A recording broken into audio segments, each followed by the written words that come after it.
le journal. Et on commence donc avec cette réunion très attendue dans les cryptos ce matin. Oui, le rendez-vous est donné à 10h par Bruno Retailleau aux entrepreneurs du secteur, le ministre de l'Intérieur qui dit vouloir travailler avec eux à leur sécurité.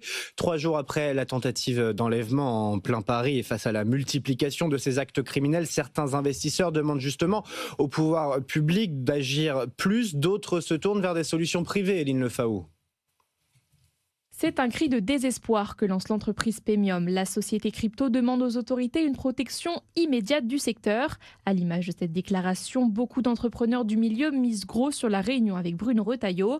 Alexandre Stachenko, directeur de la stratégie chez Paymium, en fait partie. Il ne s'agit pas de nous convoquer pour qu'on ait conscience des risques, comme ça a pu être dit, mais c'est plutôt pour avoir un dialogue sur la nécessité que ça ne se reproduise pas, qu'il y ait des mesures de sécurité qui soient mises en place pour les entrepreneurs du secteur, pour les collaborateurs d'un certain nombre d'entreprises. Pour d'autres, les actions politiques ne sont pas assez rapides, alors chez certains, on choisit de se protéger soi-même. Par exemple, avec l'utilisation d'applications de géolocalisation qui permettent d'alerter les secours.